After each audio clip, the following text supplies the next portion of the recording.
Yes, people, what's going on? Welcome back to United View. Welcome to the preview for our game at Old Trafford against Brighton. Welcome to the preview for the game that is more important than Anfield.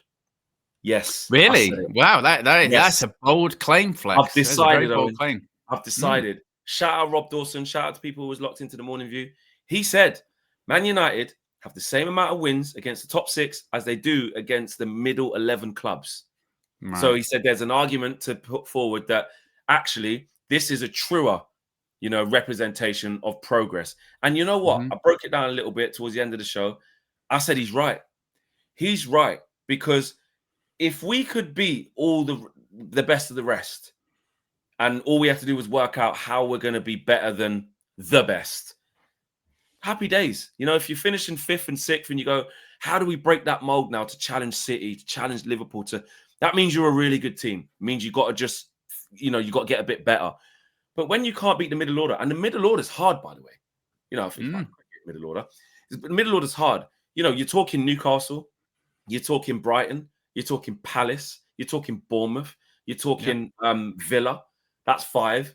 You're talking who else? You're talking in recent times, people like Brentford we've struggled against, So there's 6. Well, there's everyone. Spurs, apart from like you mentioned, the best of the best. So we've had some fake statement wins against City away. We should have won the game last year against Liverpool when we drew 2-2. Brilliant away performance. We've now won this year. Actually, that's something of a consistency, really, if you want to. The inconsistency is getting slapped against Brighton. Forest was the other one I forgot. I know they're going for a period now, but they're probably going to go on an upturn now. I watched them last night, first win. What's happening. At the start of the season. Owen, I had to do a lot of Sean Dyche watch yesterday because I must have talked about. So yesterday I was with Max, and Max is their resident Forest fan and presenter, a really good guy, but Forest inside out. And I was part of the Forest podcast where they was all talking. I had to listen to the Sean Dyche presser and stuff. We're in trouble on that game. Come on, Flex. Don't be negative. Oh no, I'm not saying we're going to lose. This isn't Forest versus Manchester United. This is Manchester United versus Brighton.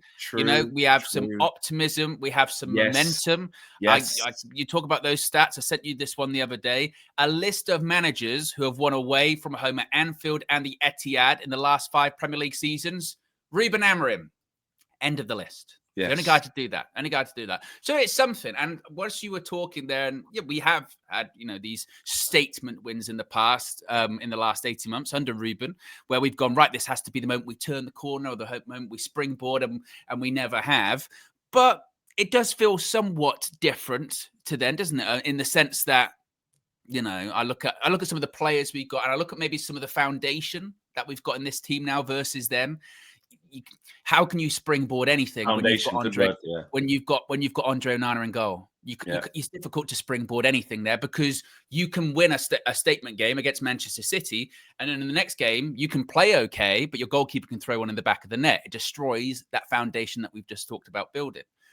You look at the attacking options, I think are a bit more consistent. Brian and Bumo, I'm expecting him to have a good game tomorrow. Yeah, right? you can kind of bank on him having a certain level. Because he will be up to, like you said, a certain level. Yeah, he might be a little bit below his best, but he'll still be at a decent level. You're looking at Mateus Cunha, who, he still hasn't got his goal or his assist, but I was like, he's playing false 9. If he starts false 9 tomorrow, I can't complain. You're not mad at it now. Yeah, it worked last time, and look, he's playing well. Meanwhile, if Benjamin Šeško starts up front, I'm thrilled with that because his recent form is good. Prior to the Liverpool game, it was 2-2, but when he came on, he did well in that game as well. So I'm looking at that. I'm looking at defensively. Wow, he might go back to the Lenny Yoro, De Ligt Shaw. He might not. He might stick with Maguire. De Ligt. I feel all right with either one though. That's crazy. Yeah. Which is, it's funny what a game can do because the reason that we were concerned about that back three is because of the Brentford performance. We're like, Brentford, But then they also did well against Chelsea before. So it depends. But I do think there is this element of, and maybe I'm just speaking for myself here, but there is this element of this really could be a springboard. Because I'm a bit more, I look at individual Lomans in goal. That's really, really big. I mean, I spoke about Andre Onana there. Like, just having a goalkeeper that I'm not going into the game going, look, it's irrelevant how we play because he could throw the ball in the back of the net. I don't really have to worry that much about Lomans potentially doing that. That's a massive difference too. So it's not going to be easy. Our record is horrendous against Brighton recently. They're posting up Old Trafford memories. You seen it? We've lost 6 of the last 7 league games against Brighton. That's the amount we had lost against them in our first 17 league meetings. Wait, we've lost 6 of the last 7 against them. Last 7, and the only one that we did beat them was that last game of the season. Rasmus De Zerbi's on his way out. No one gives a shit, you know. So our record is absolutely horrendous. Brighton have won each of their last 3 Premier League away games against Manchester United. The last side to win more consecutive league visits to Old Trafford were Manchester City between 1968 and 1972. Yeah, it's you know, I wanted to do a special Flecknology to just bring that in. Can I do that, Owen? What is that? I want to show this, but without. How do I? Right, hold on. Let me take that off a sec. Just really quickly, guys. Look at this guy go. This is what they're doing to us. This is what they're saying. This is the current social media account of Brighton. Kahoru Mitoma became the top Japanese goal scorer in Premier League history last time out against United. Look at that. Running for our midfield with ease. Look at that. Look at that. One touch. There's the ball. Cross. Easy. Back post. Goal. I remember that. Mazraoui got done at the back post. Fuming. Look at this one. Look at that.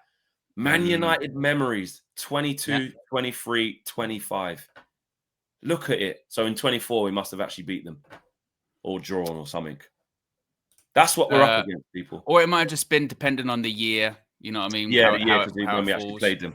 But just to give you an example of how much we owe these guys, Owen's just dropped the stats. Yeah, the records. We lost the last 6 out of 5. That's crazy. That's 6 out of 7. 6 out of 7. 6 out of 7. Oh, it's impossible. It's impossible to lose 6 out of 5. 6 out of 5. Sorry, 6 out of 7. It's early. It's early. 6 out of 7 games. So the last 7 games we've played against them, we've lost 6, bro. That is an abomination. That is awful. So again, it's so true. If you want to talk about turning a corner, this is why I say this is more important than the Liverpool game. It really is, because if we lose this game, I honestly feel like that puts you back to square one. It really does. But Flex, when we're talking about, again, positivity, thanks to a 2-0 win against Sunderland and that 2-1 win against Liverpool, Manchester United have now won consecutive Premier League games under Ruben Amorim for the first time. They last won 3 in a row in May/August 2024, while they last did so in the same season in February earlier that year. So we haven't done 3 in a row in over a year. You know, it's been a while. On top of that, Flex, Manchester United have won their last 3 Premier League home games. This is what's mad. That is as many in their previous 13 at Old Trafford, right? We've won our last 3 Premier League home games. We haven't done that. Where that's as many as the previous 13 at Old Trafford. The last one more consecutively between April and August 2023. That was 8 games. That was stopped by a 3-1 home defeat against Brighton, just to show how much they're our bogey side. But look, these are the things when we've been critical of Ruben Amorim and this team. These are the things that we've been asking for, right? Show us this progress. Do things that you haven't been able to do in the last 18 months. And that's why, again, this game is so critical because, all right, back-to-back Premier League wins ticked off. Brighton, we don't beat them that often. If you can tick that off, that's a big one. If you can then also... Anfield, tick that one off. You can then say, right, we haven't won 3 consecutive Premier League games in well over a year. You can tick that one off. You can get like 4 Premier League home wins in a row. I haven't done that in a couple of years. Tick that off, and suddenly you start to reevaluate and go, actually, yeah, it is. What was James say? 4 wins out of 6, 5, whatever it may be. I was working that out. I was like, we're going to keep going. It's 4 out of 6 now. You win this, it's going to be 5 out of 7. Absolutely. Brilliant. You can start going, and then we've still got tough games coming up, as you mentioned, Forest and Spurs. So, yeah, like Gary Neville said the other day, previously, I think people were looking at maybe like sort of 6-7 points out of this batch before the international break. Now you're looking at, can we get like 10 points out of that? Can that, can we... So basically it's 3 against Liverpool. You're saying you've got to get against Brighton, so that's 6. Yeah. You're saying Forest, obviously at the time they didn't have Deitch, but you're saying Forest, if you've won back-to-back against Brighton and Liverpool, you've got to be looking to go to Forest and win. That's 9 If you want to points. qualify for Europe, you're going to have to go to those places and get those ones. And win. then maybe you can go Spurs, get a point. Even if you lose that game, then you start going, actually, you know what? 3 wins out of 4 in that. But that's good. That's you know what? That's a really good point there. Because we don't know what it's like to get a loss and it not feel catastrophic. People lose all the time, apart from Arsenal and, you know, Liverpool recently. But, you know, the top teams, the very best. Well, look at everyone this season. Like I said, apart from Arsenal, really, everyone's been dropping. Everyone's been dropping points. So people lose games. But with us, what the problem is that because we lose so many and so frequently, and we're so infrequent in any run, that we only ever win one, then lose one. So if you go on a run of like 3 wins and a draw, then you lose one. When you lose that one, it becomes like, okay, we can put that right in the next game. That was a stupid, silly game. We deserve to lose that game. The way you discuss losses changes, but the way we discuss losses is because they're almost terminal. They're like, oh my God, we've lost again. What are we? It's a difference between, like you said, a one-off and it happening all the time, isn't it? You know, if you, like I said, if you win 3 out of 4 and the last game you lose, you go, yeah, but that's a bit. We're winning more often than we're losing here. You know what I mean? We're in a good space. But when you're losing more often than you're winning, or even if it's an equal amount, that's when you start going, I'm not sure about that. But like if you can get, again, that's why the tomorrow's so crucial. But I'm feeling optimistic, Flex. Yes. I'm feeling positive. What are you going with? I think we will win. I think I'm going to go with. Now the question is, will we concede a goal?